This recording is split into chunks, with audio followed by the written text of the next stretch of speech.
Chris, there was some talk that the 8 teams not involved in the restart in Orlando wanted to practice and have the Elite Eight, as they were calling it, tournament.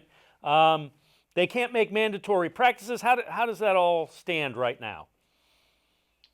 Well, it's really, really tough because these teams have to negotiate with the players, and the NBA Players Association has to determine what these teams are allowed to do and what they're not allowed to do. Look, in normal circumstances, they would say your season's over, but this isn't a normal circumstance. So the sense that I get from talking to the Cavs is that there is a belief that they're going to be able to do something.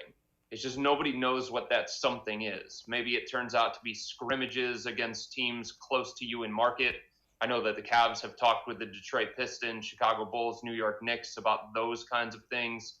Maybe it's some kind of get together like OTAs that you often hear in football. Maybe there's something like that they can do in basketball. But a tournament of the excluded, it's going to be really, really difficult to get the Players Association to agree to that sort of thing.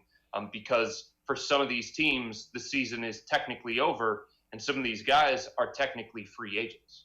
And the flip side of it is the player or the teams want the players that are under their control to play or do something basketball related. Otherwise, it's going to be a year layoff before they get back to playing basketball. Right. And if you make a list of the teams most impacted by this, Dave, look, we understand that these are unusual circumstances and it's going to be very difficult to come up with any sort of plan that's going to satisfy everybody. But I think there also has to be a recognition that each team is on a different level. The Cavs are different in where they are, as opposed to, let's say, the Phoenix Suns or the Golden State Warriors or any of these other kind of teams. And because of that, look, the Cavs have a new head coach. They've got a young group.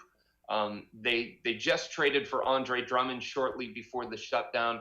So there were lots of things that they were hoping to accomplish in the final 2 months of the regular season, and now they're not going to get the opportunity to do that. A team like Washington is one of the teams that's going to benefit greatly because they get to be together.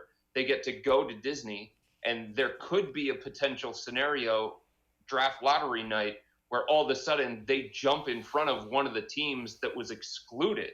And that's something, if it plays out that way, not saying that it's going to, but if it does, that's going to put the teams that were excluded at a significant disadvantage compared to a team like Washington, or maybe it's the Phoenix Suns or the Sacramento Kings or whoever it may be.